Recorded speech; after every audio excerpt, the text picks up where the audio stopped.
Ladies and gents, boys and girls, happy Tuesday, November the 28th, 2023.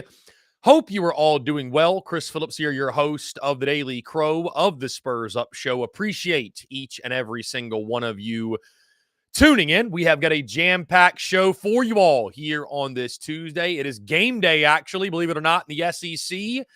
College basketball game day being the main topic of conversation. Gamecocks have a big one against Notre Dame. The entire SEC, the SEC ACC Challenge taking place tonight. A lot of great games. And of course, guys, South Carolina putting their 5-0 record on the line against Notre Dame. You see, I'm rocking the quarter zip in honor of basketball season and it being game day. Guys, of course, we're keeping the conversation rolling regarding Gamecocks football. Lot to get into, guys, as the 2023 season is officially over for South Carolina, and we look back on the year that was. I'll give my grades for offense, defense, special teams, coaching, and my overall grade for the 2023 season. Also, guys, we're talking SEC power rankings here on this Tuesday, and we'll get into your questions, your comments, your voicemails later in the show in our daily mailbag segment. And of course, guys, every Tuesday we kick it off with JC Shurburtt. We'll do that yet again in just a second. Again, guys, thank you all for tuning in. I see Lance, Chris, Lucas Green, Ethan Cade, David Sellers, Austin Gregory, C. Youngblood, Billy Cotton, Brian Lattimore, John Edward, Travie.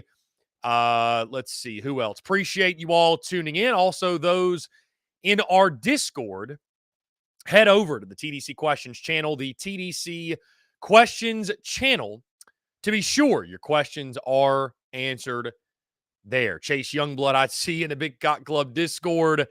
John Edwards says he's unblocked everyone on YouTube. So all of those, example, our good friend Brewer Nation, maybe some others that were blocked by John Edward. John Edward has gone on an unblocking spree. You love to see that. Either way, guys, again, appreciate you all tuning in. Like I mentioned, it's a big day today. Basketball taking place, guys. It's a big basketball game day, but of course, we're still talking football, guys. We'll really start to dive into the nitty-gritty tomorrow of the SEC championship. So I've made the decision. We're going to break down this SEC championship, guys, just like we would a South Carolina game at this point, because we still are the Spurs Up Show, of course. But we're going to break this thing down, the ins and outs. We're going to do the position unit comparison. I'm going to give a prediction, all that good stuff. I know we had a request yesterday for a post-game call-in show. I haven't decided yet whether we'll do that. I just don't know if, to be honest with you, it was Austin Gregory that posed that question. To be honest with you, I just don't know if the interest is there.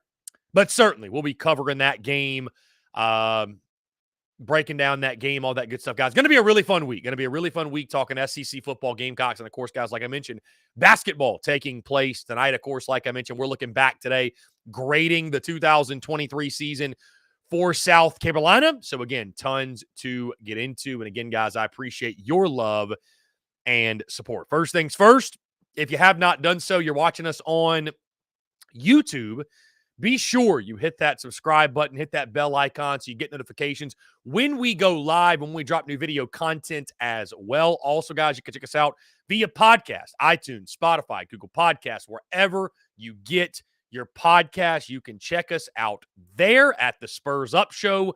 And of course, guys, follow us on social media. Stay tuned for all the content bleeding out of the eyeballs. Like I mentioned, guys, we're getting this show kicked off in style to talk all things Gamecocks football, including Saturday night's Carolina-Clemson game, where the Gamecocks go from here, the transfer portal, recruiting, pressures on Shane Beamer entering year 4. A lot of good stuff with our good friend JC Sherbet of the Big Spur. So sit back, relax, guys. Enjoy this conversation with JC Sherbet of the Big Spur.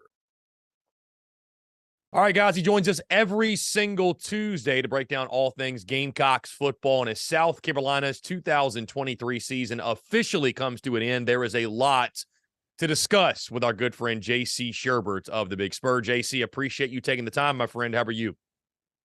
Doing great, Chris. Kind of had to bury Saturday's performance, and because there's so much to do and so much to track this time of year. But certainly was a disappointing ending to a disappointing season. But, you know, in life, football, no matter what, bad things happen. It's kind of how you respond to it. And I think there needs to be a lot of focus on response with everybody involved with the whole entire apparatus that is South Carolina football. And JC, on that note, to the game Saturday, South Carolina falls 16-7 in a game that, I think we thought, JC, it could be maybe a little bit lower scoring than some games we had seen this year. I'm not sure anybody saw a 16-7 final score where one of the two teams was held without an offensive touchdown. And certainly, I don't think anybody saw South Carolina only scoring one of their own. But that was the case, JC, in a game that admittedly I thought was kind of boring, to be honest with you. Like from the objective perspective, like after that first quarter, it was very like slugfest feel, sloppy, back and forth. Didn't even really have the drama that, say, the Kentucky game had. Maybe I'm biased because South Carolina actually won that football game versus lost this one. Either way, how surprised were you, if at all, at just the way the game played out? A 16-7 final in which both offenses struggled mightily in this football game. And there's been so many games like that this year, though, Chris, with this team, where you go after the game, and then the phrase is, if you had told me ... I would have said ... And it's been that way all year. I mean, keys to the game that we all have, you just throw those out the window. This bunch. I mean, it doesn't matter. Like Mississippi State, if you'd have told me held them to 32 rushing yards, you said you didn't want to blow it, but no, because you gave up 500 through the air. And if you'd have told me they were up on Florida with however many minutes to go, you said, there's no way they'd lose, blah, blah, blah.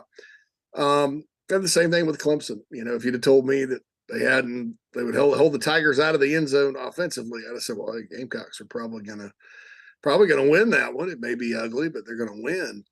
And you look, Pat DeMarco, who played at Carolina, he was on our show the other day on Monday. He comes on every Monday, and he made a good point.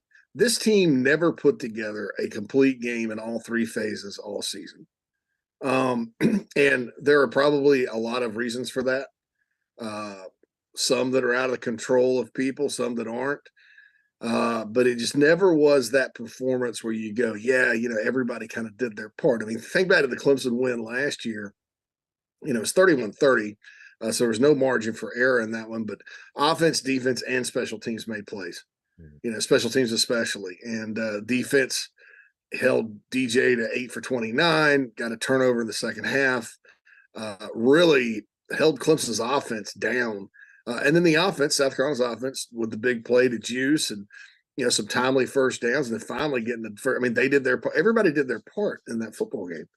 And that's the way most teams that win, they have those games. I mean, it's not always perfect in all three phases, but, if it were not one thing, it was another with this team this year. You sit there, you go through the year, you feel pretty confident coming back home and playing offense because you've scored a bunch of points at home. And you put season high 47 on Vandy, or tie season high. You come in, you start up 10-0 against Kentucky, and then from that moment on, offense just looks like they have cement shoes on. And look, that's taking nothing away from Clemson's defense. They're elite, taking nothing away from Kentucky's defense. They're really good as well, but South Carolina, that was a struggle. So if it wasn't the defense giving up points and yards and droves, once they got kind of fixed, the offense kind of goes in the tank. And, like I said, there's probably a number of reasons for that. I'm not sure how healthy the offensive line was down the stretch. I think a lot of guys were playing, not injured, but hurt. I'm not sure how healthy Mario Anderson was down the stretch.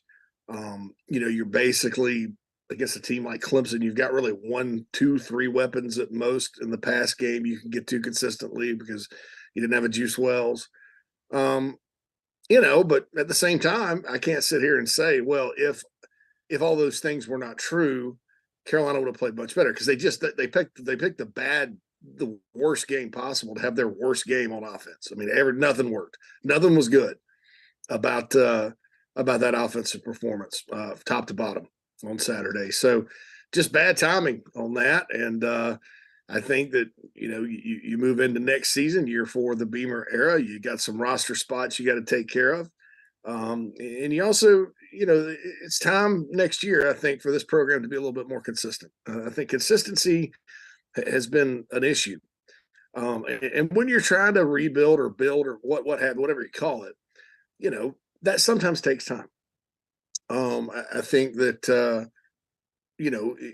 but it's something that I think needs to, if you want an overriding aspect of the program needs to change. They need to be way more consistent in all three phases, week to week, to where your chances of winning go up, because you kind of know what to expect and know what you're going to get, regardless of the variation of outcomes.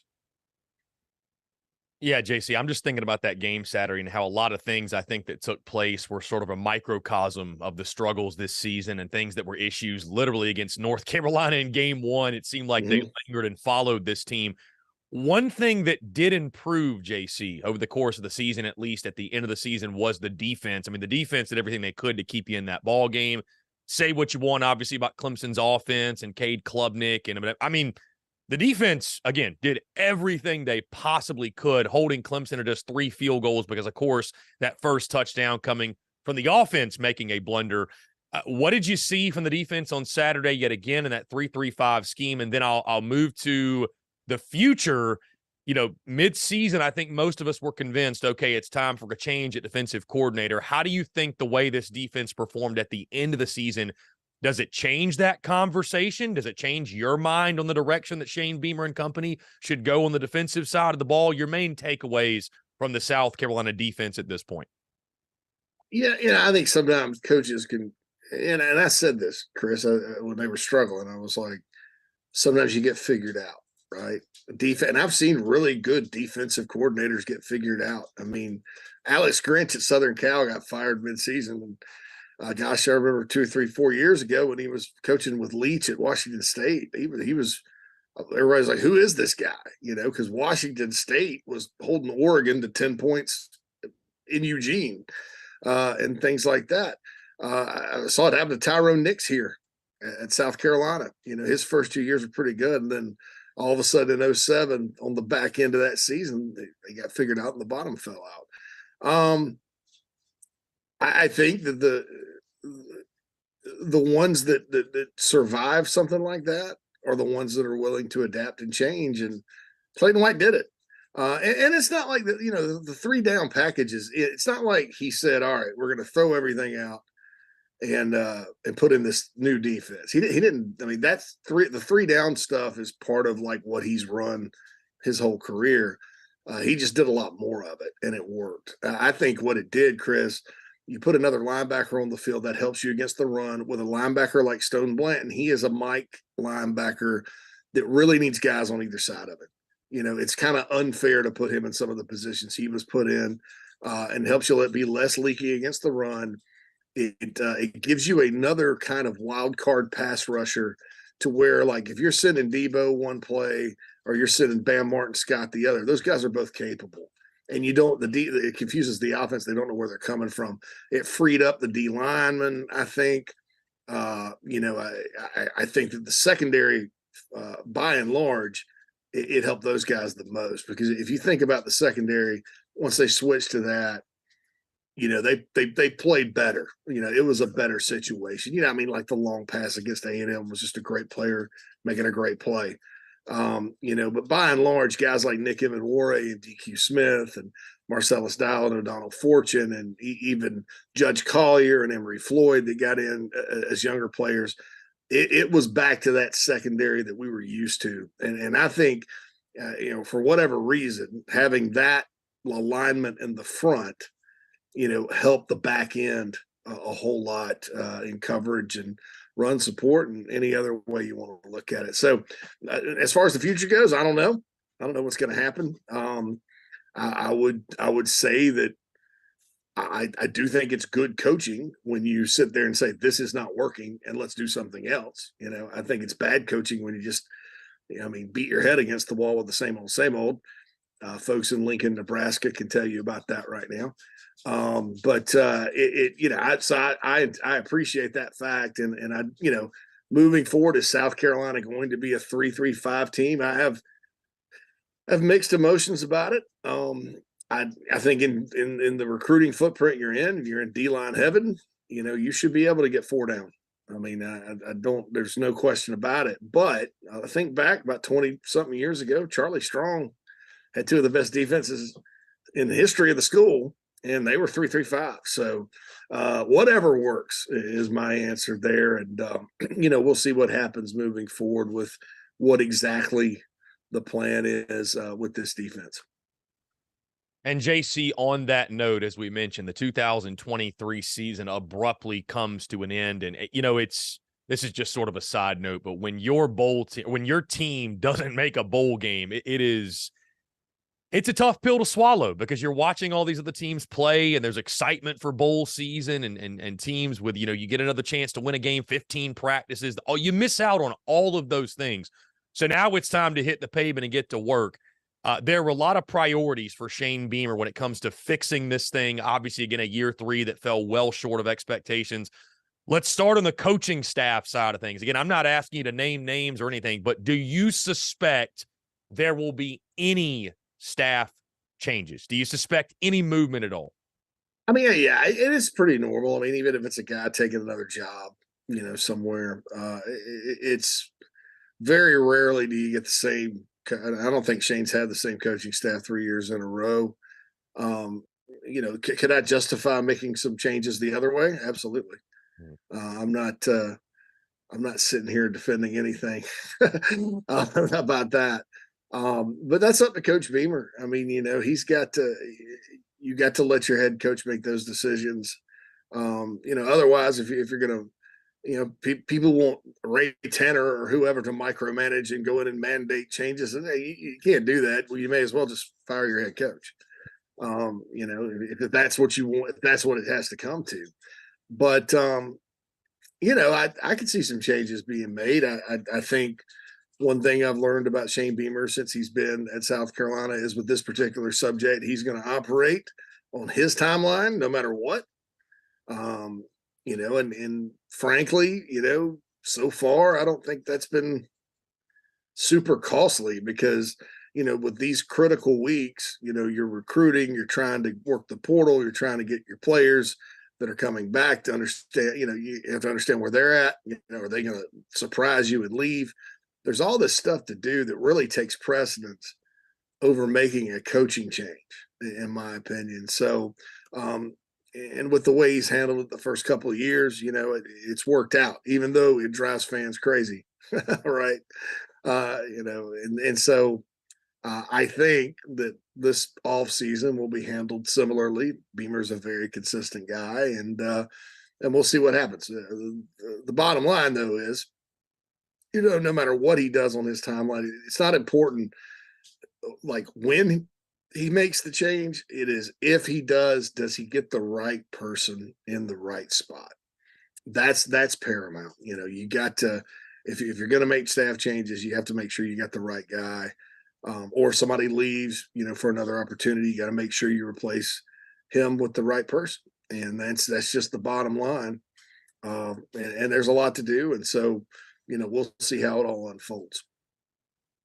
JC, in this new day and age of college football, recruiting and, of course, the transfer portal, it's not just a Shane Beamer job. It's an all-hands-on-deck job. Obviously, you and I were talking off the air with your collective and things of that nature. So, again, as we move into the offseason now for South Carolina, that becomes top priority, especially the transfer portal. We saw the Gamecocks yesterday offer an offensive lineman, a tight end.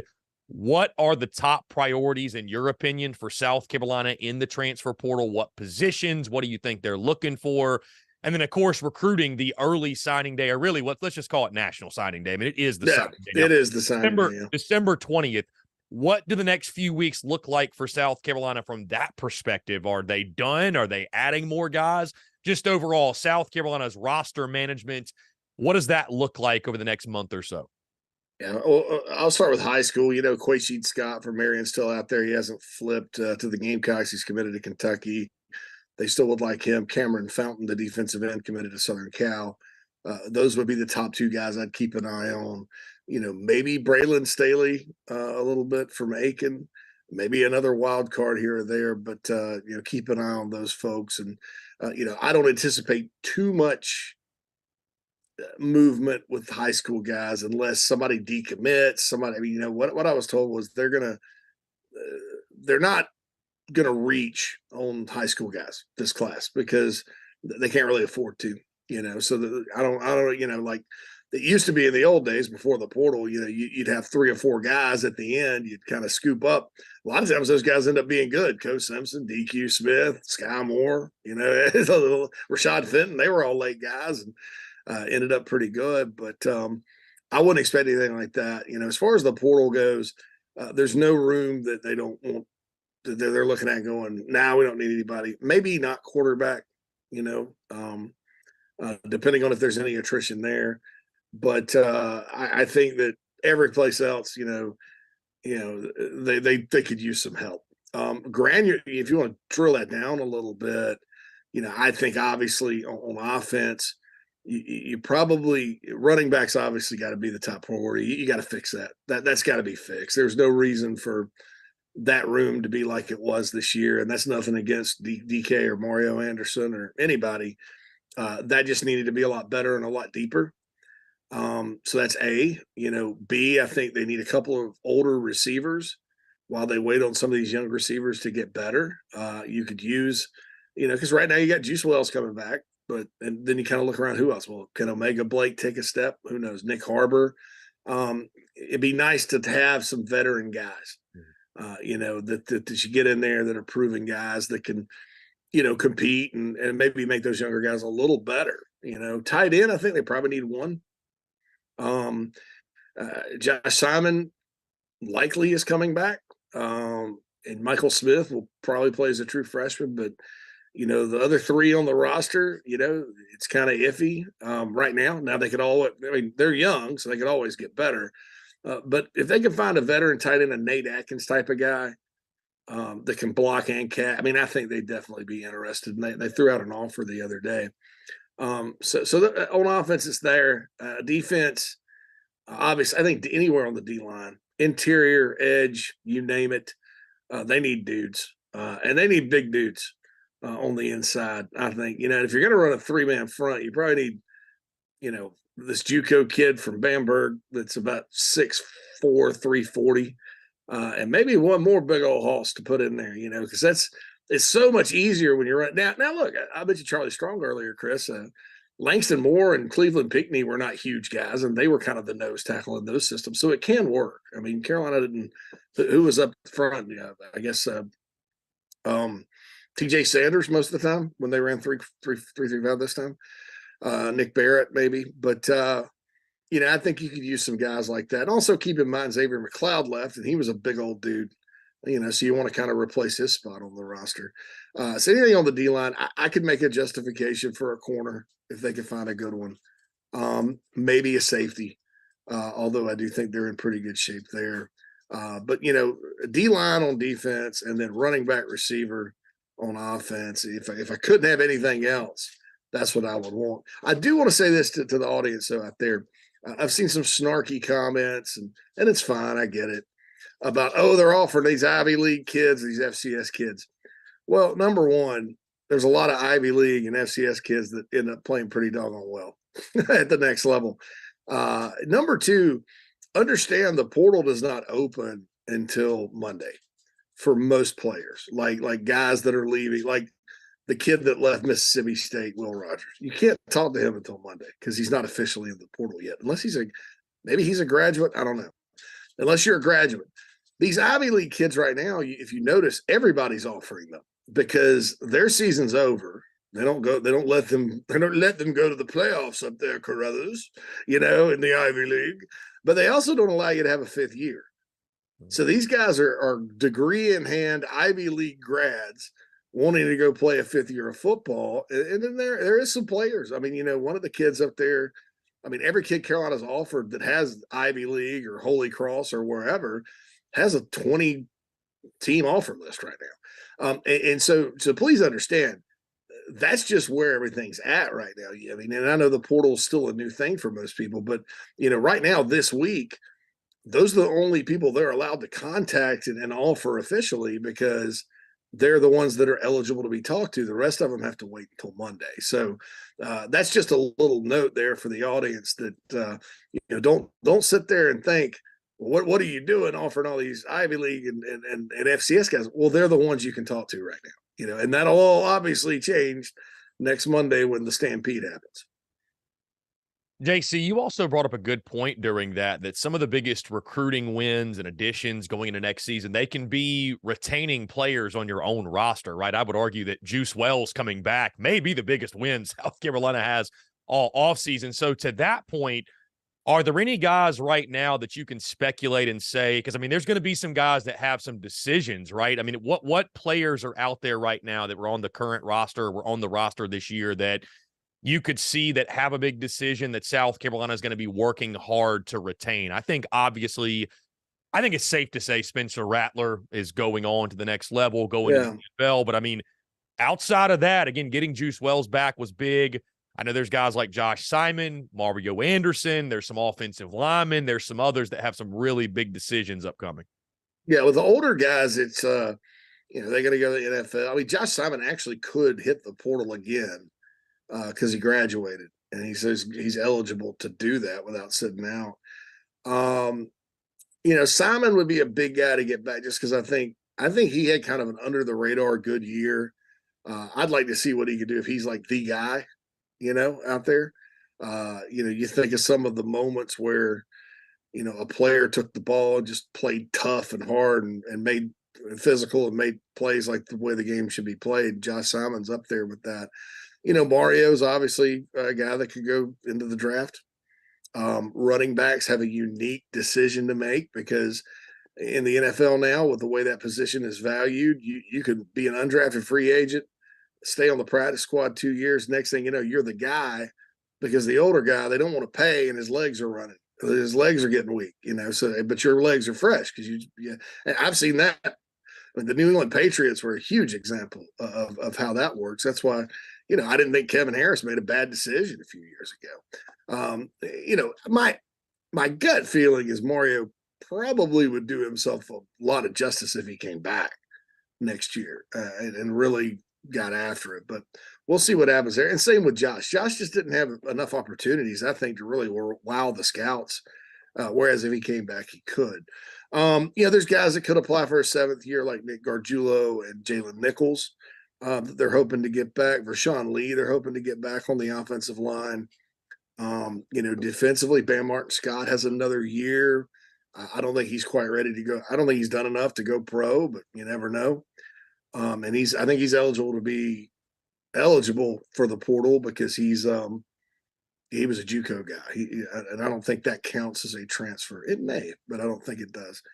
I think Marcellus Dow may have another year, maybe not. But on the back end, obviously you want your two safeties, Emanware and Smith, back next year. I think they would like the whole year to do over, to play like they did down the stretch. You don't want anything to happen to Jalon Kilgore, and now we're getting the younger guys. Jalon Kilgore, these young offensive linemen that started and played a bunch. Obviously, Lenore Sellers, though I don't think Sellers is going anywhere. I think they've sort of done enough in talking to him and pitching him on the future to where, if someone came through a back channel or something, I doubt he'd be interested or listening. So those are the guys you want to kind of keep. I mean, it's Desmond Umeazulu, a defensive end, is a guy that played sparingly this year, but you think about next season, he's probably going to be a starter. So you really need to hold on to your core of young, talented guys, in my opinion. And look, I'll say this. I told the fan base this, and please don't misinterpret it. Inevitably, every year, there's a player that we like, that maybe doesn't have the production or maybe had production and didn't play a lot, but that we all like. We all have our favorite players, right? Oh, I like this kid in this class. One of those or two of those guys is going to leave. It happened. I mean, like Jamar Brown a few years back. You remember the kid that had the huge game against Troy, dropped the touchdown? The ball, yeah. He's known for dropping that touchdown, but people forget he had a block punt and an interception in that game too. I love that kid. I thought he had a bright future. He went on to Coastal, and Injuries continue to follow him to Coastal. He hadn't done a whole lot there. When he's played, he's been good. But, man, I was like, man, that stinks to lose Jamar Brown. But in the grand scheme of things, did it hurt him? No. I mean, so inevitably there's going to be a player that all of us individually love that's going to walk out the door. It just happens. It happens every year that way. And so, and then there's, hopefully there won't be a situation where you have a Jaheim Bell and a Marshawn Lloyd both leave back to back, and then everybody's worried about the other guys. And, there's all that weirdness last year with all that. So I don't know. I think South Carolina NIL wise is in better shape this year than last in the portal. There's still a lot of work to be done, so please consider joining a collective if you're out there. But I do think there's a chance to have a little bit better run of things. Whereas last year they just really lost a lot of guys that could help them because of NIL. So that's another positive thing moving forward. JC Sherbert of the Big Spur. JC, one last thing, and we'll get you out of here. Appreciate you taking the time. As we sit here now on this Tuesday, we reflect on the 2023 season. The dust has settled, and you think about Shane Beamer, because it all falls at his feet, building this program. Year 3 is looked at by many as sort of a launching point type year. It's a very important year in your growth of your program, of you as a head coach. Year 3 did not meet expectations. That is putting it lightly. When you look back on the season, what are your biggest takeaways? And how does Shane Beamer recover and get this thing back on the tracks and get this thing back rolling for what I think we can all agree is a pivotal year 4 upcoming in 2024? Yeah, I think you just gotta fix what's wrong, and what's wrong right now is you got a running back room that needs some love. You've got to hope that the injury bug. I think with injuries, you have to kind of look into it and see, like, okay, why is this happening? Why did this happen to one position group like it did? Examine that. Maybe there's not an answer. Maybe it was just a freak occurrence. But you got to look at that. Every aspect of that. You got to look and make sure every position's being coached the way you want it to be coached, and maximizing talent. Every single spot on the field. You got to make sure that's the case. You got to make sure schematically you're doing what you want to do, and you're putting your players in the best position to win. If you have to move around some assignments on the coaching staff, to maximize that, maybe you should look at that. It's all of the above. And the most important thing, though, Chris, I think, is getting more players. I mean, South Carolina needs better players. That's the bottom line. Injuries or not injuries, you need better players, more depth, more dudes, so to speak. And it's getting there. Recruiting compared to performance is actually, it's outrunning it right now, even with the NIL struggles. And, I think they can do a whole lot more. So you got to go out there and, just make sure you're still, you hold on to all these guys in recruiting, and you fill some holes on the roster. You maximize everything off the field. And go from there. Year 3s are tricky. South Carolina's 2 coaches ago, his 3rd year was his worst. And it's because you come in, and this happened with Shane, and even with the portal, and they had portal issues in the last class. But you come in, and you remember Shane's first class, 2021, was ranked whatever, which I thought was unfair because it was only like 12 people, and they didn't count transfers at the time. But anyway. So you come in, you kind of, that class is that, so you had the holes in that class. Then, you really had the next class. You couldn't even go out and recruit until June. And that class is good, probably not great at the end of the day. And then your best class was the one that just got on campus, which makes you young. And then all the good players from the previous staff are leaving or graduating. And then the portal made that even worse with Bell and Lloyd and those guys leaving. So, a lot of times you can ask coaches that 3rd year, and really sometimes the 4th year too, they're the hardest ones because, you're trying to patch it together. And it happened with Spurrier. I think, Lou Holtz had a good 3rd year, but he kind of took his lumps his 1st year. Brad Scott did not make a bowl in his 3rd year. That team should have been better. I'm trying to think back. Sparky Woods, had 2 winning seasons, and then his third year the bottom fell out, and that was kind of a rebuild. Joe Morrison in his third year went 5-6 after 10-2.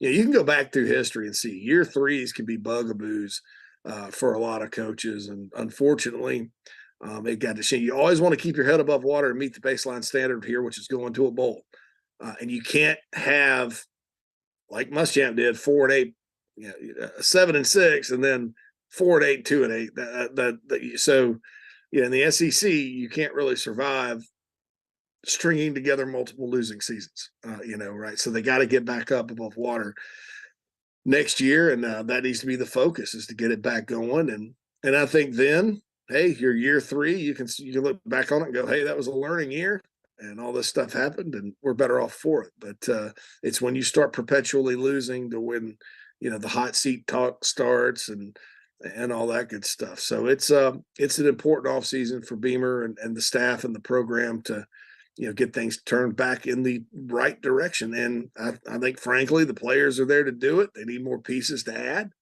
But I think, quite frankly, there's a core there that can get it done. And with a few tweaks, I think next season could be another good year. JC Sherbert of the Big Spur. JC, always a pleasure chatting with you, my friend. I appreciate you taking the time, and we'll do it again next week. All right. Thanks, Chris.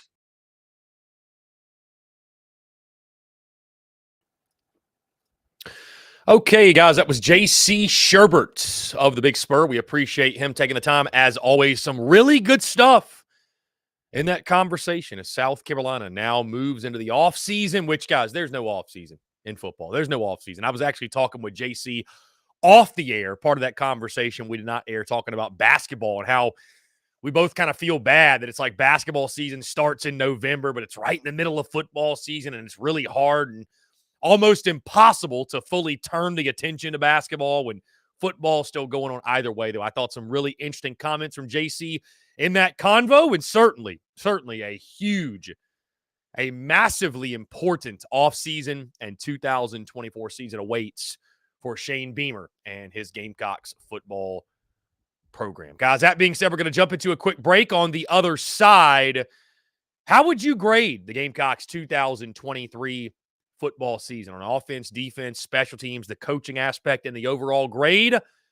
I'll give you all mine on the other side. All that and more, guys. You're tuned in to the Daily Crow. The Daily Crow is also brought to you by our friends over at A1 Air Quality Consultants. Headaches, coughing, running nose while in the office or just in your home, call A1 Air Quality Consultants to have your air checked today. From Columbia to Asheville, Anderson to Charlotte, they are your breath of fresh air for all of your air quality needs. Be sure to give them a call or shoot them a text today at 864-619-2092. That's 864-619-2092. You can also contact them via email at a1airqualityconsultants@gmail.com. Be sure to check them out. We thank A1 Air Quality Consultants for their love and support of the Spurs Up Show, and tell them that Chris from the Spurs Up Show sent ya.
Marshall Dougie, ho.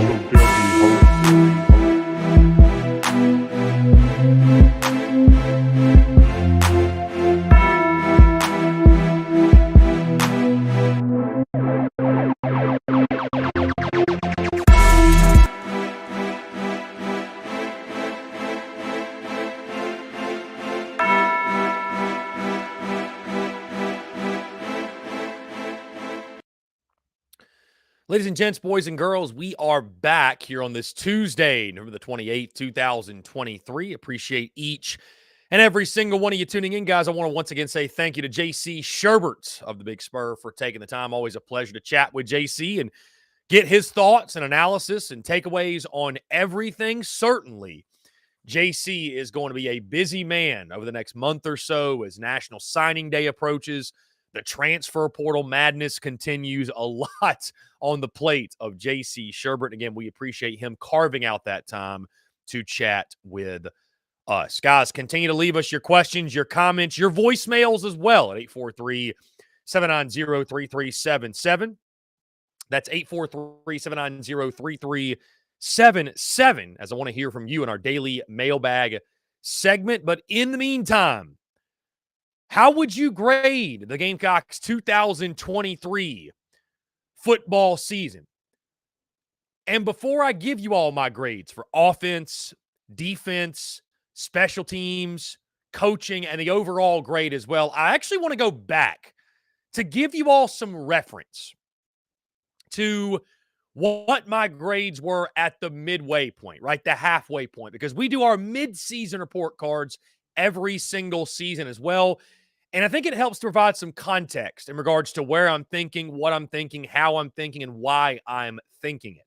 So when we look back at the halfway point, South Carolina was sitting at 2-4, I believe, right at that point. I believe that was coming off the loss to the Florida Gators, right at the halfway point of the season. Either way, South Carolina, maybe off the loss to Tennessee. I could be wrong. Either way, Gamecocks were 2-4. This is how I graded this football team at the midway point. I gave South Carolina's offense a B-. They were averaging 29 points per game, 410.2 yards per game. I gave the defense a D-. They were allowing 31.3 points per game, giving up 451.5 yards per game. I gave the special teams a C+. I gave the coaching a C-. And I gave the overall grade for South Carolina at that point a D. So now we turn our attention as we look back on the 2023 football season. I'm officially locking in my grades. We'll start with the offensive side, guys. On offense, I'm going with a C-. South Carolina ended this year averaging 26 points per game, 363.1 yards per game. Obviously, the highlight of this season, there were two. Spencer Rattler at the quarterback position and what he did and what he meant to this football team.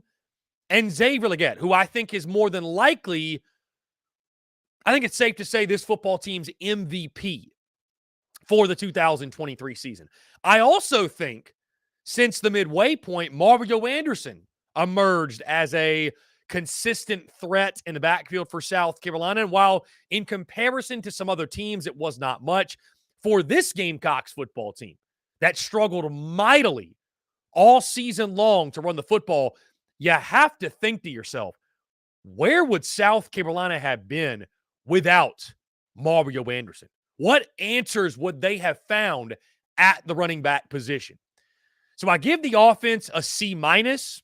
Obviously, down the stretch, the offense was not very good. And when you look back at the 2023 season, guys, admittedly, every time South Carolina played a competent defense, they got shut down for the most part. I mean, you think back every single time South Carolina played a defense that it felt like had a pulse, the Gamecocks could not do much of anything. Also, the other disappointing thing is that South Carolina opened the season in Charlotte against North Carolina, surrendered 9 sacks. The offensive line was atrocious. Sure, the numbers went down in regards to sacks per game. The unit didn't allow 9 per game. But can you realistically sit here and say that the offensive line took steps forward and got better, and this football team, this offense improved from week 1 to week 13. I don't think you can. So there were some individual bright spots, no doubt. Again, led by Spencer Rattler, over 3,000 yards passing. You had a 1,000-yard receiver in Xavier Legette.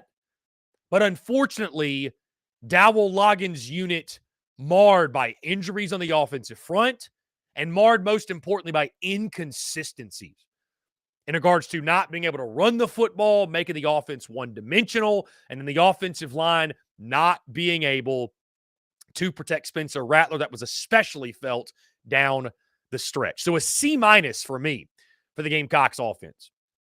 We move to the defensive side of the football. South Carolina, guys, ended the year allowing 26.3 points per game, 395.7 yards per game, which again, guys, you think about the improvement from the midway point to the end of the year, 31.3 points per game, 451.5 yards per game is where they were at. So from the midway point to end of season, points per game improved by about 5 points per game, and yards per game went down about 50 yards total, almost 60 yards total in regards to what they were allowing.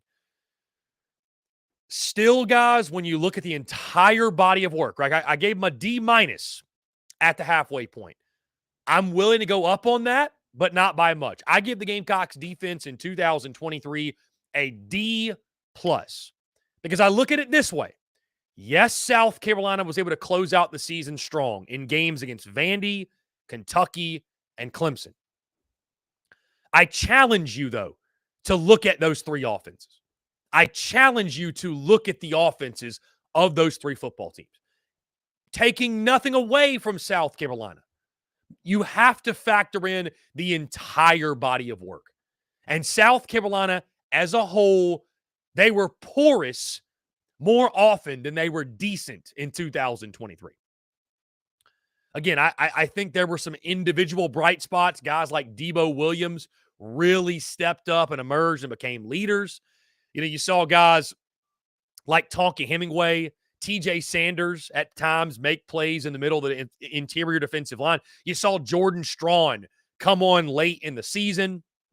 You saw the secondary finally in the last couple of weeks play like most expected. Nick Emanwari with some incredible plays down the stretch. Even DQ Smith, Marcellus Dial, O'Donnell Fortune, I thought those guys shored some things up. But all in all, guys, the defense for South Carolina was a black eye. It was an eyesore. It was tough to watch. And the last three games against less than stellar offensive competition, it does not wipe away what South Carolina did on that side of the ball this season, especially when you factor in that middle chunk when the Gamecocks had 4 consecutive games where they allowed 30 or more points. And, of course, who can forget them? And, guys, we can pin it squarely on the defense. Why South Carolina is not in a bowl game. Because that loss to Florida at home at Williams-Brice Stadium that I argue, guys, completely derailed the 2023 season. It all falls on the defense. So, despite the strong finish, I give this Gamecocks defense a D+ for their performance this season. Guys, we moved to special teams. I'm giving the special teams a C. And, you know, I think the demise of Kai Kroger was something that was maybe a little bit overplayed this year. You know, Kai Kroger set these crazy, unrealistic expectations for himself after the way he ended last year, throwing touchdown passes and pinning Clemson at their place inside the 10 and the 5 on countless occasions. And, you know, the way that special teams and Beamer ball impacted games in the first 2 seasons. But I think what you saw this year, guys, what was one of the main things? What was one of the main talking points that we were talking about this preseason? It was this. Can South Carolina continue to bank on takeaways and big plays in special teams to win football games? And the answer was most likely no. At some point, you have to win games in conventional ways because guess what? The other teams have coaches too. They're not going to continue to let you beat them on special teams. And I think this year we saw that neutralized. Like, Beamer ball didn't make much of an impact this year, guys. Beamer ball was not really all that alive and well this year. It did not sway games the way that we've seen it over the first 2 years of Shane Beamer's tenure. Now, that's not to say it was terrible, guys. South Carolina still had a top 25 or top 30 ranked unit nationally. They're always going to be solid, but it wasn't what fans are accustomed to seeing. You know, I thought Mitch Jeter was really good this year. I didn't feel like South Carolina, they didn't allow anything necessarily in kickoff returns or punt returns or anything crazy like that, but it wasn't the game changer. It wasn't the facet of the game that South Carolina was able to steal. And that's what we've seen them do over the course of the Shane Beamer era, at least the first 2 years. South Carolina was not able to lean on special teams this year. Those game-changing type of plays weren't there. We saw some sloppy play on extra points, on two-point conversions. We saw some sloppy plays on the fakes, right? A couple failed fake punts. We saw some things we weren't accustomed to seeing. And so for that reason, again, I give special teams a C. It wasn't bad, but it was just kind of there. It wasn't what we've grown accustomed to seeing in Beamer ball in Columbia. Guys, we move to coaching. And at the halfway point, I gave the coaching a C-. I'm going to be even more harsh on coaching. I give the coaching a D. I do. And there are on-field and off-field factors that go into this. And I think y'all know where I'm going with that.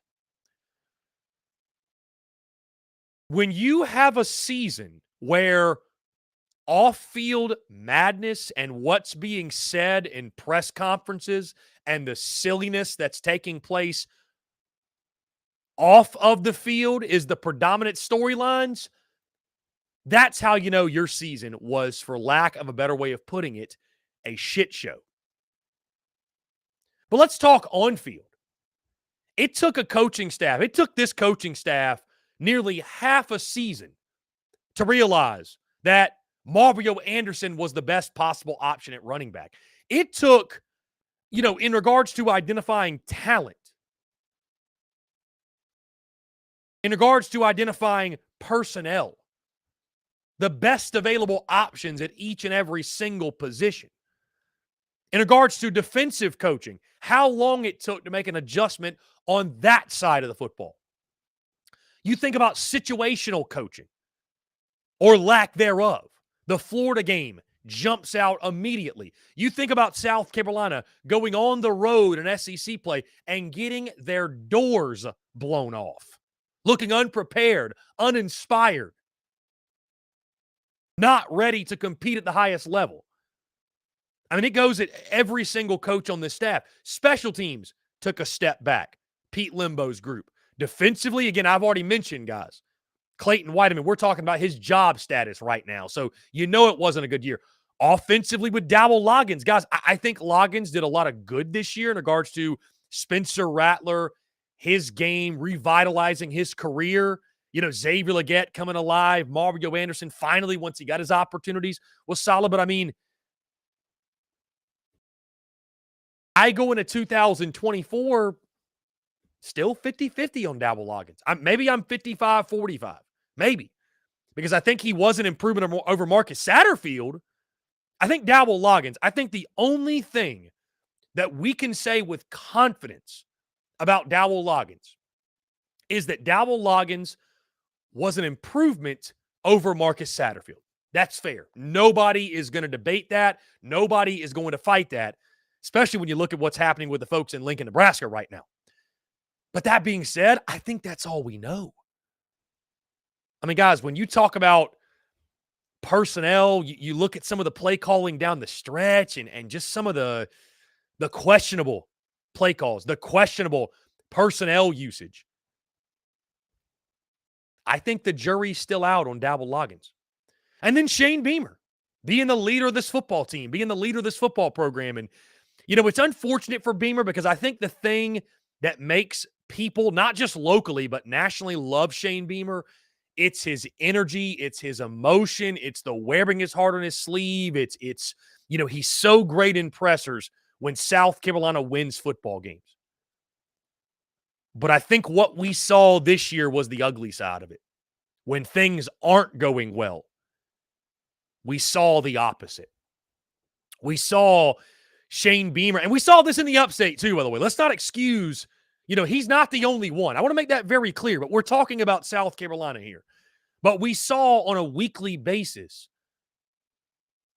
things that Shane Beamer had said make the biggest headlines. We saw those things add fuel to the fire from the national perspective. And guys, I mentioned this yesterday, and I will not stutter when I say it. Shane Beamer hurt his brand as a head football coach this year. There is no question in my mind. Because when people think about from outside of South Carolina, from the SEC-wide perspective, the national perspective, when they think about Shane Beamer in 2023 and Gamecocks football, you know what people's only takeaway is? God, that dude said some crazy stuff. Remember when he broke his foot? That's all they're going to think about. So I think Shane Beamer could have done a much better job of leading this football team through treacherous waters. Certainly, I'll give him credit for keeping this team positive, keeping them, at least motivated enough to beat Jacksonville State and then Vandy. Then, of course, Kentucky. That was the best win of the season, obviously. So at least being excited about showing up in an era where guys are checking out and hitting the portal and 1 foot out the door. South Carolina at 2-6, they could have mailed it in. And they didn't. So give credit where credit's due.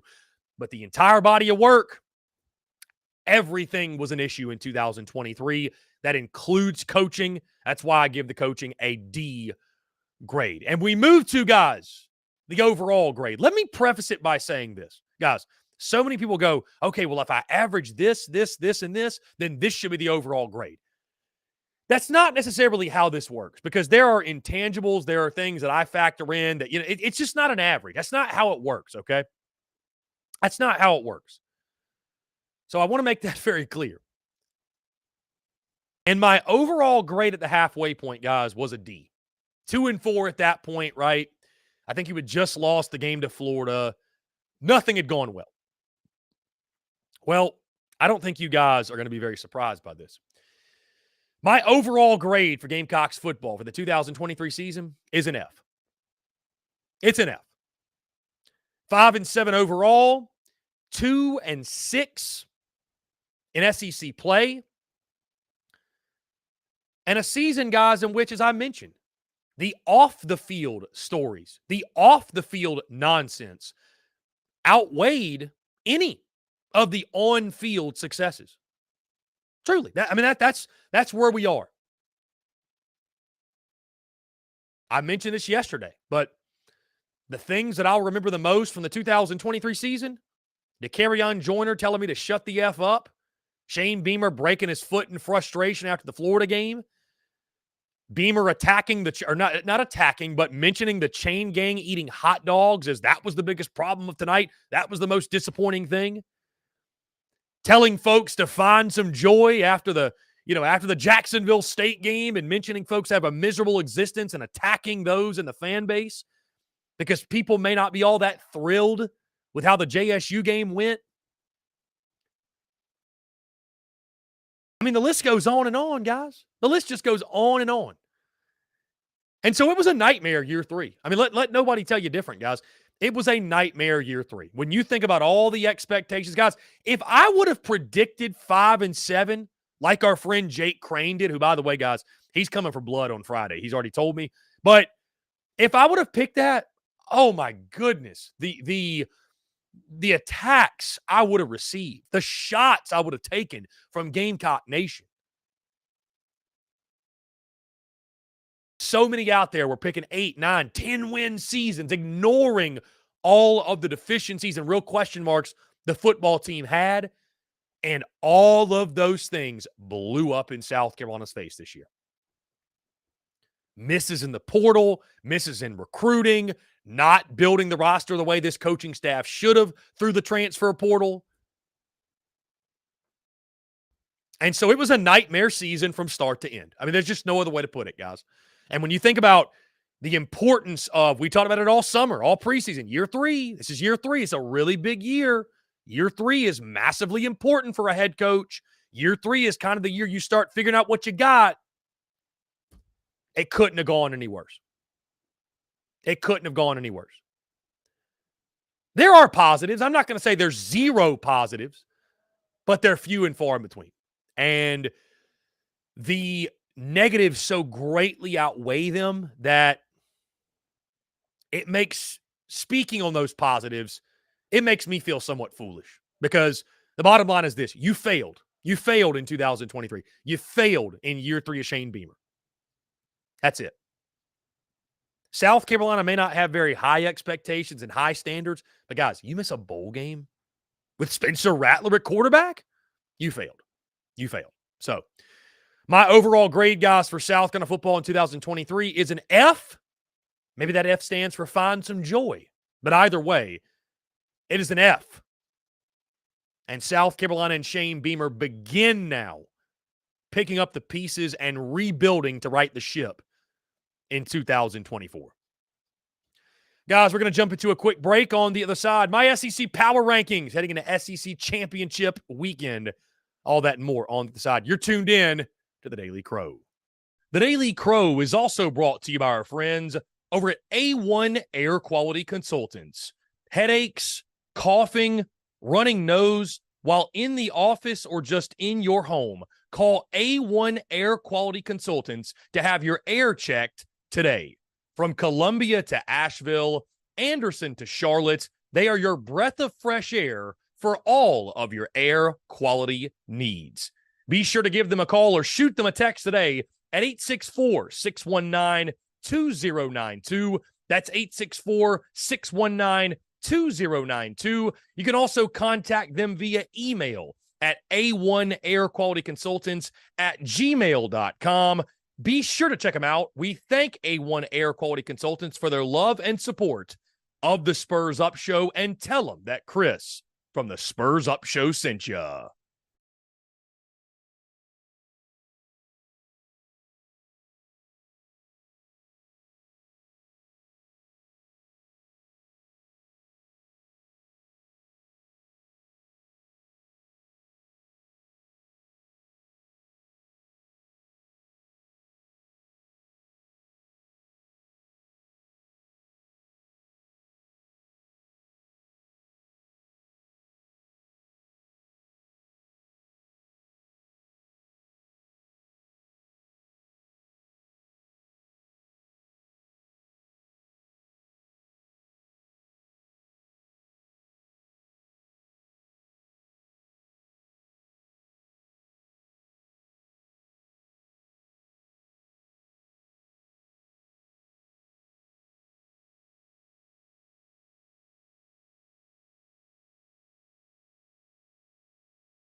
Watch your Dougie, ho.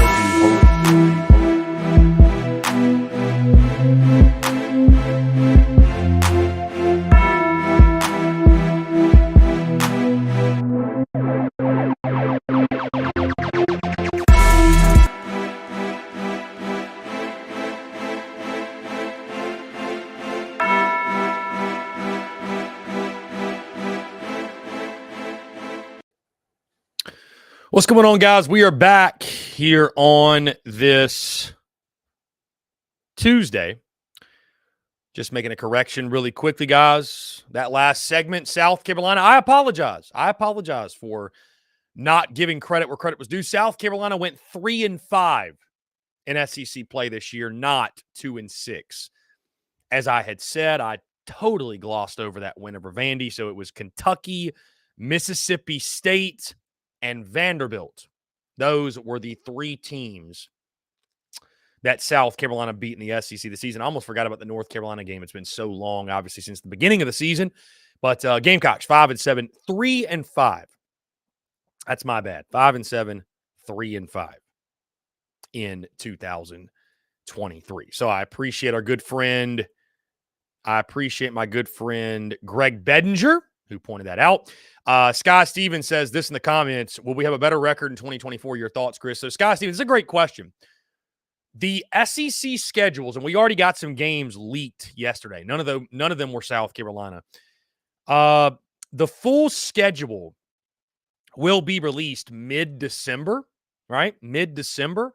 Once the schedule is actually released, that week I will give my way too early predictions for the 2024 season. So I'm going to be doing that. You might recall we do that content every year. Heck, this year we might be doing that content talking about the entire SEC and giving all the predictions for each and every single one of those teams.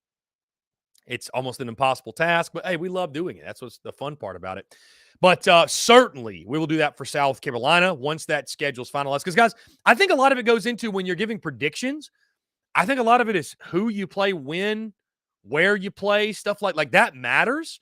I think you saw it this year, guys, with the Gamecocks schedule. I mean, listen, if they had opened up with Furman, Vandy, JSU, and a couple, if they had opened softer and this team was able to get their feet under them or what have you, like maybe the season turns out differently. Heck, I don't know. But I will wait until the schedule is finalized. And then at that point, I will be locking in way too early predictions for 2024. So that'll be a really fun piece of content. It always is. It's a lot of fun to project and predict and get out ahead of those things. So we'll do that in the coming weeks. Guys, in the meantime, our SEC power rankings heading into championship weekend, which means, guys, this is one of our last SEC power rankings on the football side of things. Of course, guys, as bowl season approaches, we'll get in the college football playoff, national title.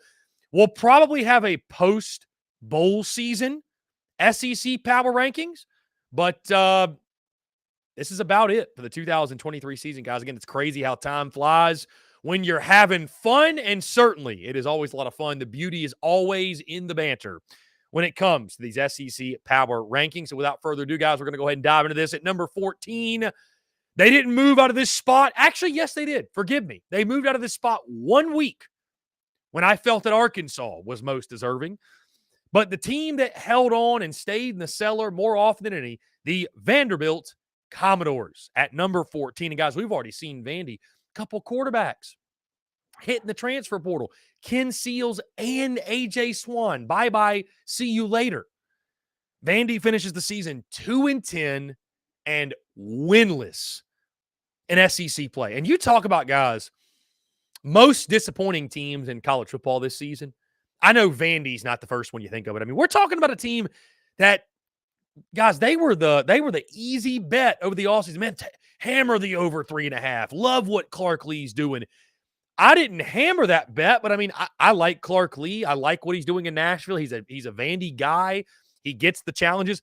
I think there's a lot that's out of his control that makes winning at Vandy almost impossible, but certainly a season that fell short of any sort of expectations they may or may not have had in Nashville. So Vandy at number 14. At number 13, the Mississippi State Bulldogs. Guys, after a really rough campaign, firing Zach Arnett, obviously just hired Jeff Lebby, but their season ends in an Egg Bowl loss to Ole Miss, 17-7. And now, guys, we know Will Rogers, in a really surprising announcement, hits the transfer portal. Somebody's going to get a really, really good quarterback when they snag up Will Rogers. But really disappointing season in Starkville. You know, it's a shame because had the death of Mike Leach not occurred, I think this is a state team that could have won 8 or 9 games this year. They could have been a problem in the SEC West, but because of the turnover, the changes, the turmoil, it really just sent their season for a spiral, and it's a shame for the folks in Starkville. But Mississippi State I do have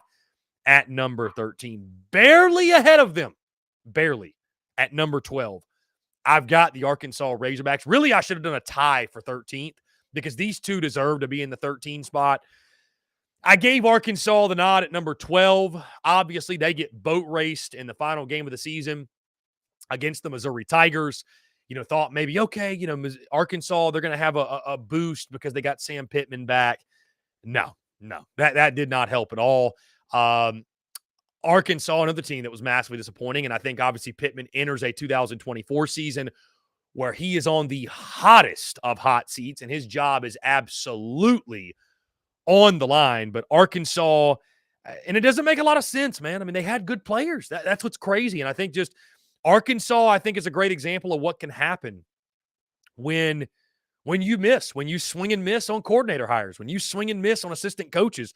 I think Arkansas is a great example of what can take place, truly. So Arkansas at number 12. And number 11, guys, I've got South Carolina. I've got the Gamecocks, guys. South Carolina, at the end of the day, they were who we thought they were from week one. That's the best way to describe it.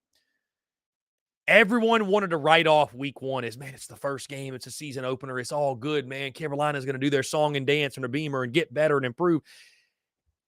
And it just never happened. This football team was what they were. And I think you look at the injuries up front of the offensive line, right? It never gave South Carolina a chance to really get going and build any momentum and dig themselves out of the hole they created so early on. But that loss to Clemson, getting knocked out of bowl contention because of your arch rival, thanks in part to your arch rival, I can't think of many worse ways to end the season. And that was really a game, guys, against Clemson that I think just really shined light on all of South Carolina's deficiencies this season. That's what that game did. That's all it was. It just shined a light back on, hey, South Carolina, this is who you are. This is who. Don't let the last couple of weeks make you forget that. You had that nice, crazy win against Kentucky at home at night. Will he be shaken? I think Clemson reminded folks, hey, those issues the Gamecocks had back in week one and all throughout the year, they're still there. They're still there. They never went anywhere, and a really disappointing end of the season for a football team, guys, that, you know what, at the end of the day, listen, South Carolina just was not a good football team this year. They just weren't. They had some good individual players, but South Carolina, at the end of the day in 2023, when we look back, you say to yourself, and what I say to myself is South Carolina was a really bad team with an exceptional quarterback. That's how you define the Gamecocks in 2023. At number 10, speaking of your arch rival knocking you out of going to a bowl game, the Florida Gators, they suffered that against Florida State, had the lead in that game, self-inflicted wounds, mistakes, dumb mistakes, hurt Florida. I mean, guys, you talk about hot seats. Billy Napier's on one. There's no question. They miss a bowl game, even if they go 6-6 next year, guys. I mean, what's the minimum number of wins that keeps Billy in Gainesville? I think it's probably 8. Maybe 7? Maybe 7. Probably 8. A Florida team playing without Graham Mertz against Florida State. I mean, I thought they gave FSU a valiant effort. And I will say this. I thought Florida was really competitive this year in a lot of their losses. But 5-7 ain't going to cut it in Gainesville. They are 10th in my rankings. At number 9, guys, I've got the Auburn Tigers. And Auburn lost to Bama, sure. And I know you had the embarrassing loss to New Mexico State, but I think you look at this year. I think you look at this year as a positive if you're an Auburn fan. And from the standpoint of, like, you can see it.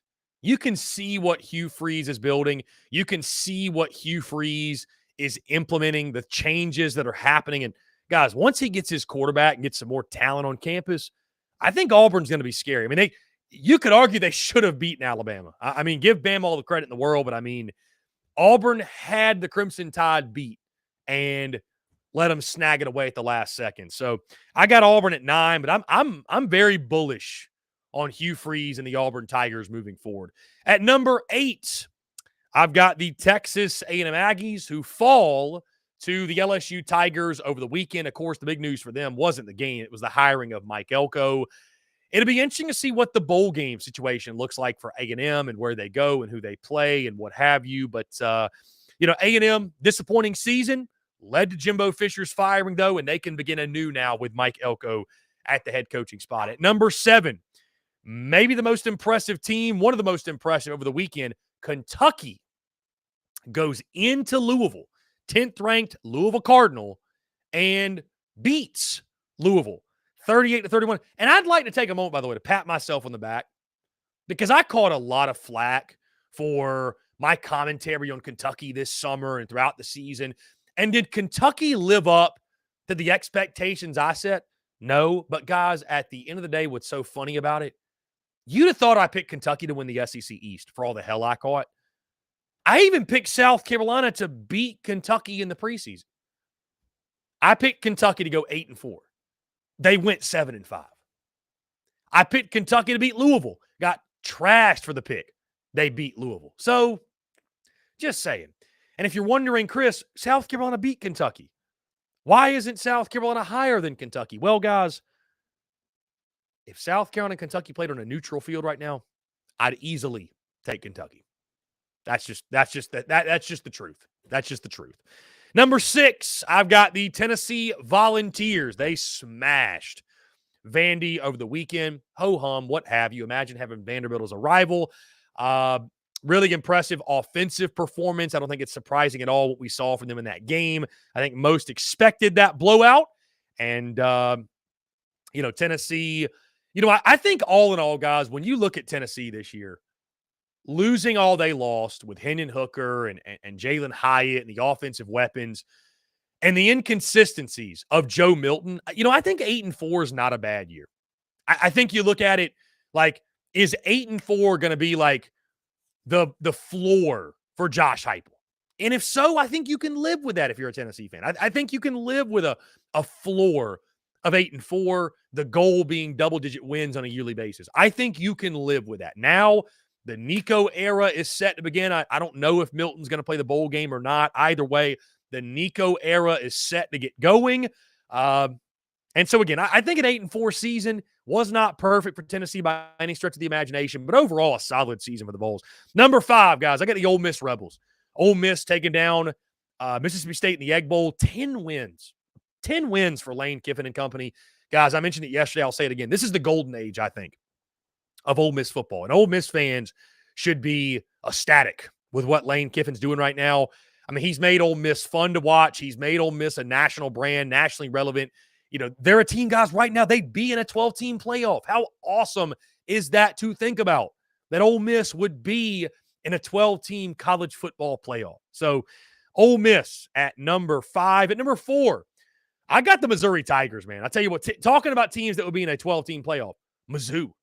I mean, guys, what a season for Missouri, man. What a freaking season. Turns out they have, arguably the best running back in college football, and Cody Schrader. Nathaniel Pete behind him, Luther Burden, who's going to be back next year. Like, guys, Mizzou ain't going anywhere.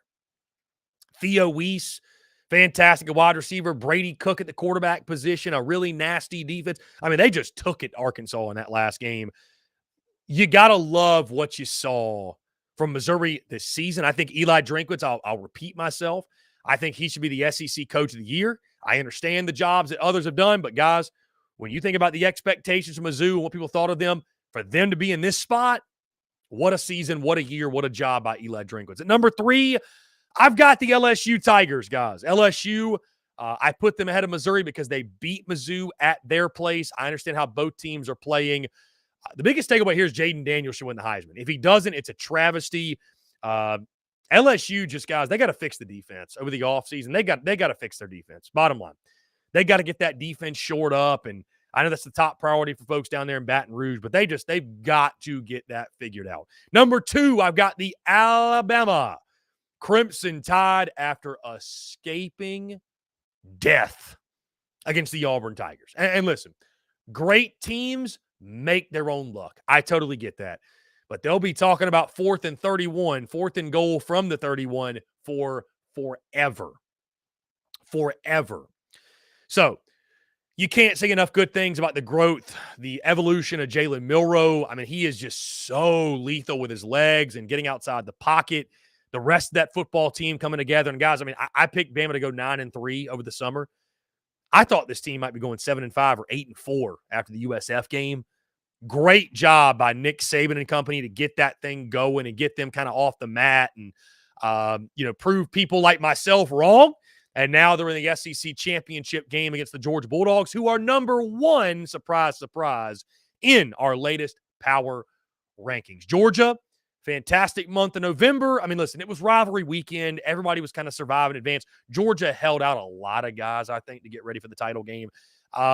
Took down Georgia Tech, an 8-point win. But Georgia, guys, what they've done under Kirby Smart, I think it's 3 straight undefeated seasons. I mean, it's insane. They are the top of college football right now, no pun intended, the top dog in college football, and can't wait to watch 1 and 2 Georgia and Bama do battle in Atlanta this weekend. Guys, we're going to jump into a quick break. On the other side, I want to hear from you. We begin our daily mailbag segment, taking your questions, your comments, your voicemails, and more here on this Tuesday. All that and more, you're tuned in to The Daily Crow.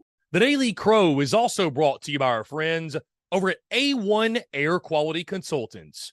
Headaches, coughing, running nose while in the office or just in your home. Call A1 Air Quality Consultants to have your air checked today. From Columbia to Asheville, Anderson to Charlotte, they are your breath of fresh air for all of your air quality needs. Be sure to give them a call or shoot them a text today at 864-619-2092. That's 864-619-2092. You can also contact them via email at a1airqualityconsultants@gmail.com. Be sure to check them out. We thank A1 Air Quality Consultants for their love and support of the Spurs Up Show, and tell them that Chris from the Spurs Up Show sent ya.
Watch your Dougie, ho, Dougie, ho.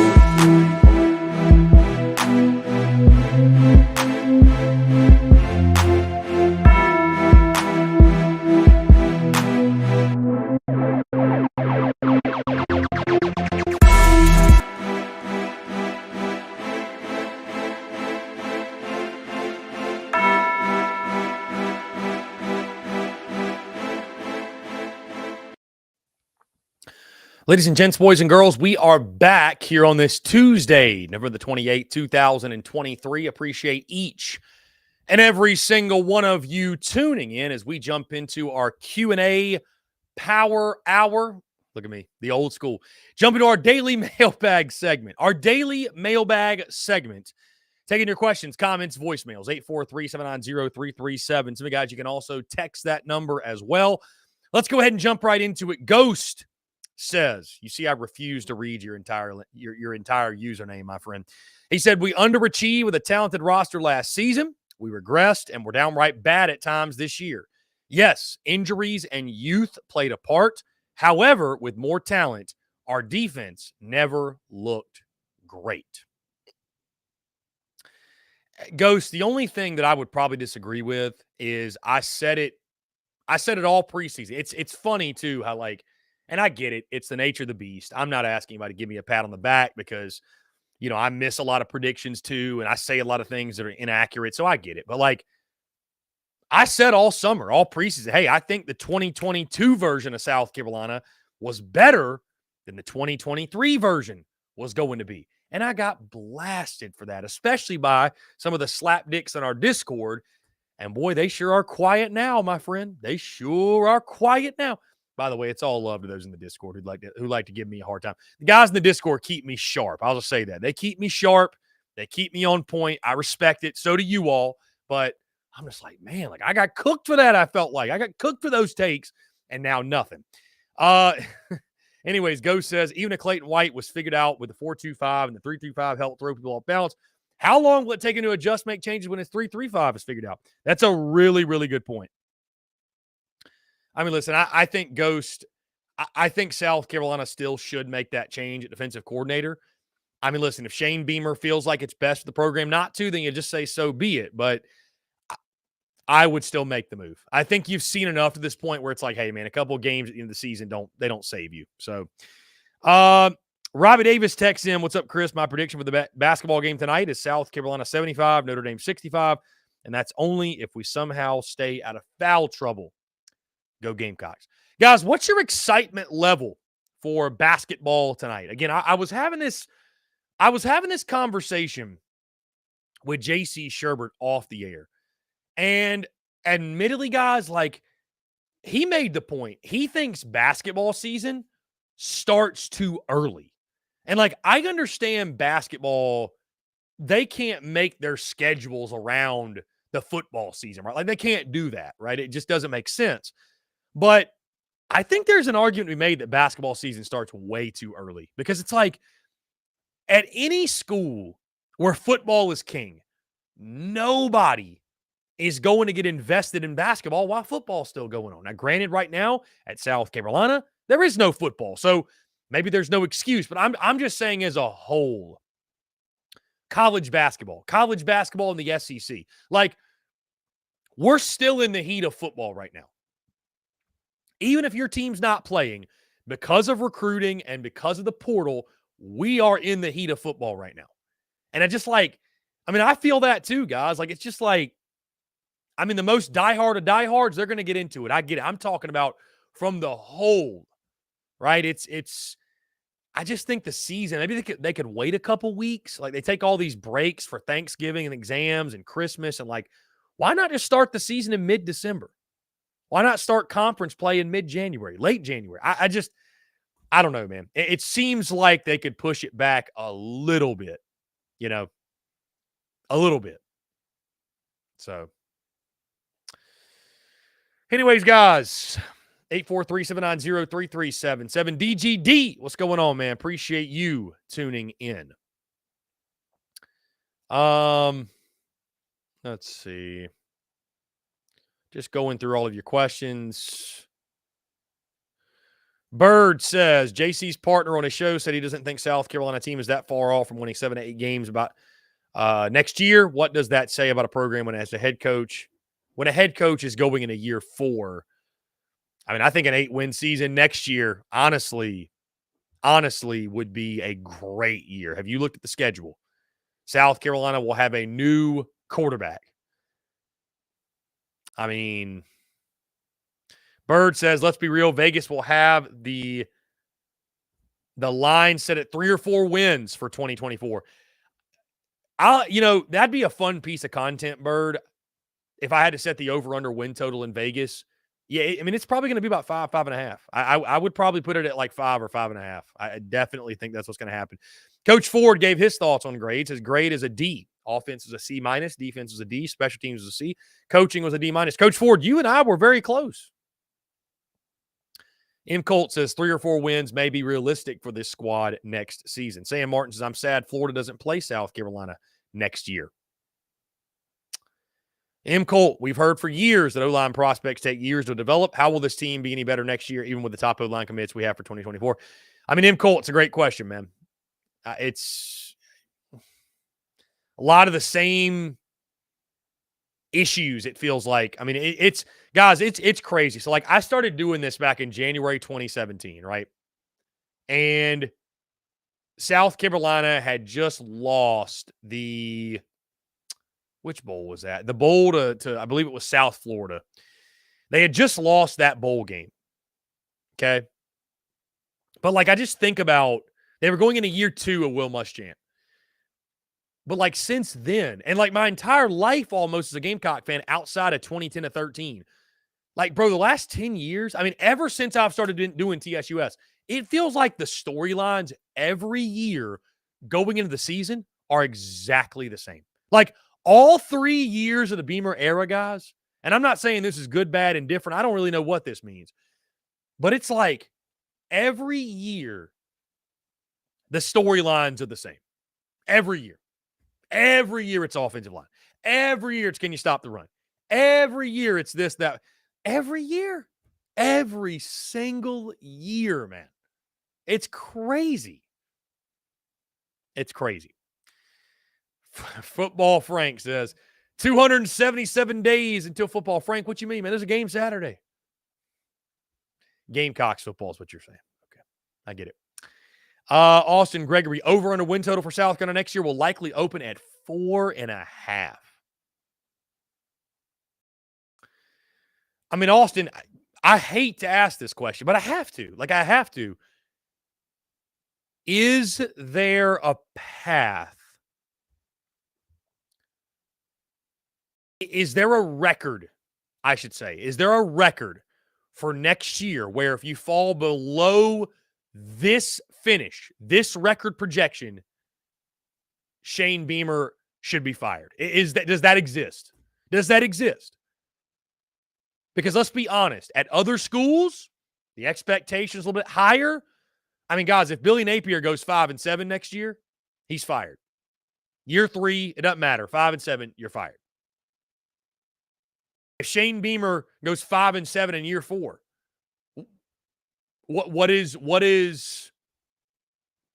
what's the thought? I think Beamer's going to get till 2025 no matter what. I think because of the goodwill he's built up, because he's so liked, because he's so loved by the fan base, I think he's back no matter what. Austin Gregory, here we go. Austin Gregory says, miss a bowl game in year 4 with no Palmetto Bowl win, and he's out. Wow. Admittedly, Austin, I didn't expect that from you.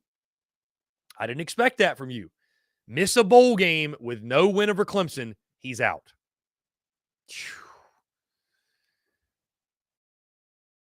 Frank says, no bowl 2 years, Beamer gone. And again, let me make sure I make this clear. I hate that we're having this conversation, guys. I do. I hate that we are having this conversation. I'd much rather be talking about South Carolina just went 8-4 again. Program's on the up and up. I want to make that very clear. But these are conversations that are unavoidable. These are conversations that are flat out unavoidable.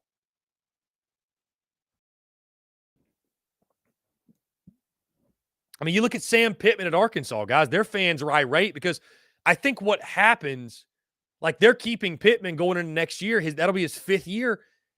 And I think they're upset because they're like, we don't have expectations, Chris. Like, we just don't have any expectations of winning. We're getting passed by other programs as they're hiring these new coaches.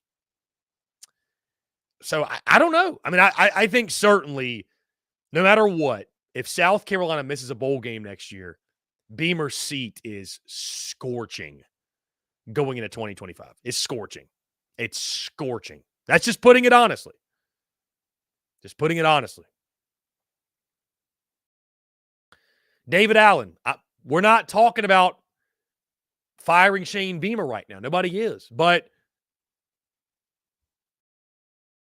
at some point, you got to start having expectations, man. I mean, David, I simply just posed the question. I think Beamer's seat is warm. And I say that, guys, listen, I was asked about this yesterday. I was asked yesterday, Chris, is Shane Beamer, and I've been asked, by the way, just so y'all know, I'm not fabricating this or making this up or trying to, farm for engagements or get clicks. I have been asked by multiple people outside of the South Carolina fan base, SEC folks, what have you, national folks. Hey, Chris, is Shane Beamer on the hot seat? So this isn't like South Carolina people or myself that are like creating this story. People are asking because at a lot of schools, 5 and 7 in year 3 would get you fired. Now, my answer to them is no. I don't think Shane Beamer is on the hot seat right now, nor should he be on the hot seat right now. With that being said, his seat is warm, and it should be warm going into 2024. Guys, if your seat's not warm, if there's not pressure after going 5 and 7, that's sad. Like, it's okay to have expectations. It's okay to have standards. There should be pressure on Shane Beamer going into next year. Absolutely there should. Because there are expectations and standards at South Carolina to field a certain type of product. So it's not the hot seat. It's not like, Beamer, you better win in 2024 or your ass is gone. But there's pressure. There's real competitive pressure, and the seat is warm. I think that's an absolutely fair take. Nobody's sitting here talking about like fire Shane Beamer today. But listen, my friend, it's a wins and losses business. It's a wins and losses business. I don't think Beamer's relieved next year. I really don't, no matter what. I think the only way 4 and 8 or worse, I think then you might have some convos. But as long as he goes 5 and 7, and if he goes 6 and 6 or better, keep the head above water. Right? Keep the head above water. He's going to get till 2025. He's going to get, in my opinion, because I think what's going to happen, guys, next year, just looking way too far ahead, I think what's going to happen is you're going to have a young quarterback in Lenora Sellers, and he's going to show promise, but there's going to be growing pains. He's a youngster. He's going to make mistakes. Shocker. Surprise. And so I think folks are going to look at that, even if it's 5 and 7, and say, you know what? The future is bright. You can see it in Lenora Sellers. You see the way that recruiting is taking place and the way recruiting is going. Let's go into 2025, and this is the year that it's got to pop. I think that, I think that's the way things go. That's just my opinion. I think that's the way it will go. Austin Gregory Beamer is not in the hot seat, but he's standing outside the sauna for sure. He said, I believe in Beamer for the record. I believe in Beamer too, man. I believe in Beamer too. Billy Cotton says, no way they win more than 4 games with that schedule. Frank says, Mike Elko talking about national championships. Beamer talking about culture and heart-shaped balloons. Austin, if he goes 5 and 7 with no win over Clemson, at the very least, he's going to be in Pittman's seat. School has faith. Fans have none. Fair enough. Bird says, in my opinion, there's not a difference between 5-7 and 2-10. I mean, to your point, you don't make a bowl game either way. So,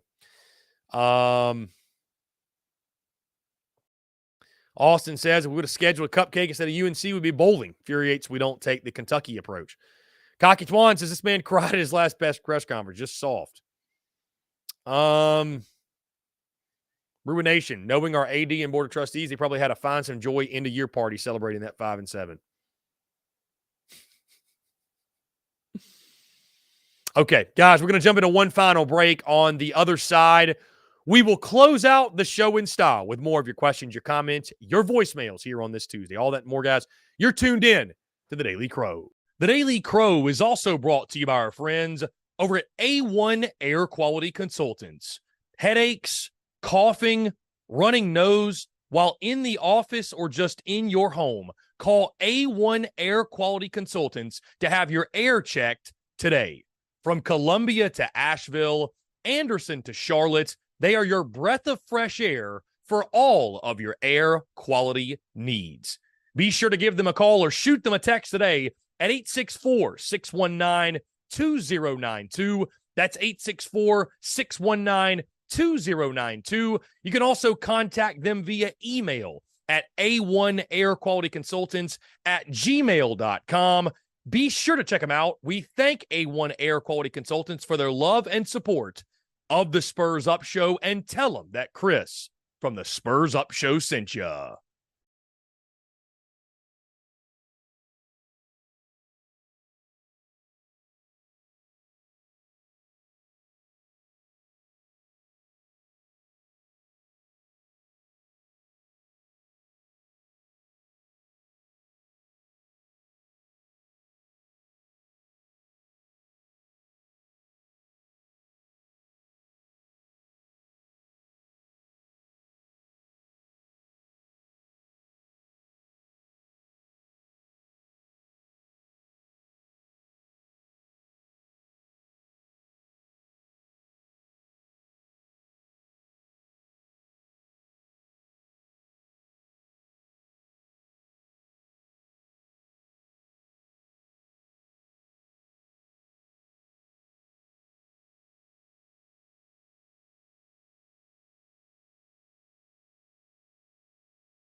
Muscle Dougie Ho, Dougie Ho.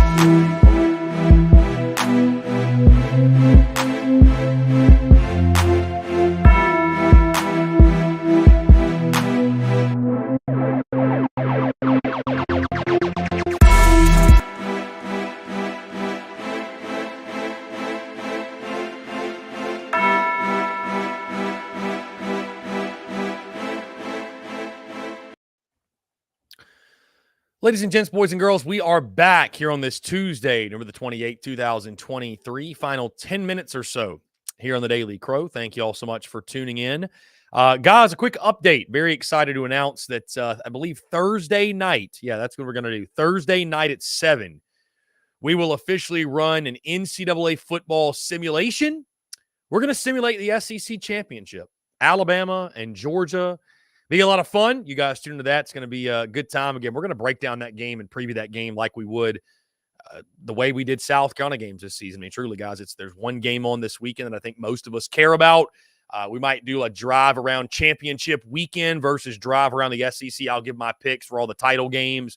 And, going to be a lot of fun, man. I'm looking forward to it. Some good football on this weekend. And then, of course, we'll get bowl game selections. And, unfortunately, obviously, South Carolina watching from afar, but, either way, ball continue to play, and it'll be a lot of fun. Peyton Smith, will we see a winning streak against Clemson in the 2020s? I mean, why not, Peyton? Maybe. Brewer Nation says, Bailey and Sampson, almost a guarantee. I'm assuming you're talking about hitting the transfer portal. That's what I'm assuming you're talking about. M. Colt, all this emotional BS from Beamer isn't a good leadership strategy. Temper tantrums, whining and crying, and has to rub off on the team in a negative way. Comes off as weak. I think it would benefit Beamer to tone it down a little bit. But, he's going to do what he wants, and it is what it is, and whatever. So, let's see. John Edward, could South Carolina get Montague Rames back from JUCO? I'm not exactly sure how that would work, but maybe it'd be a big pickup. John Edward says Georgia, Oregon, Texas, Michigan, and Louisville are my picks. You got Louisville beating Florida State. Okay, John Edward. All right. Guys, Bird brings this up talking about quarterbacks. I do wonder. I mean, would I know you guys are going to hate this, but just for the sake of conversation, like I was talking about this to somebody else today. I mean, you're going into a year 4 where you have to win, right? I mean, like Shane Beamer has to win. Would anybody disagree? Shane Beamer has to win, okay? If there was a quarterback out there, right? If there was a quarterback, let's say Will Rogers, would you rather hand the keys to, in 2024, a young and unproven but very talented Lenoris Sellers? Or if Beamer and company could go out and get a proven quarterback, would you go that route? And I understand. I'm not saying that South Carolina should do this.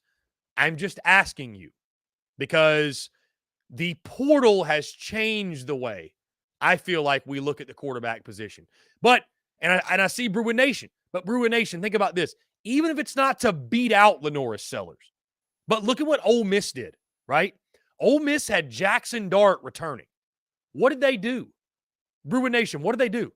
They went out and got Spencer Sanders from Oklahoma. They went out and got Walker Howard from LSU.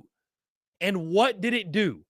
It brought out the very best in Jackson Dart. He just had his best season ever. So I don't think there's anything wrong with having competition. Like I think having someone to push Lenoris Sellers, I think that'd be a positive. Like honestly, iron sharpens iron. I'm not saying bring somebody in to beat him out, but I'm saying to have some good, because like guys, do you actually believe there's good, healthy competition in the quarterback room right now? Maybe Dante Reno coming in. But, I mean, he's going to be a true freshman, guys. He's going to be a true freshman. So, I mean, Luke Doty ain't pushing. He's a wide receiver as far as I'm concerned. Luke Doty ain't pushing nobody. And Tanner Bailey, I mean, Bruin just said there's a good chance he might transfer. I mean, who knows? Maybe he does, maybe he doesn't. But, I mean, I wonder. I don't think it's going to be a priority by any means, but let's say Will Rogers called up Shane Beamer and said, hey, coach, I'd love to come play at South Carolina. I mean, what do you think Shane Beamer should say? Should he say no?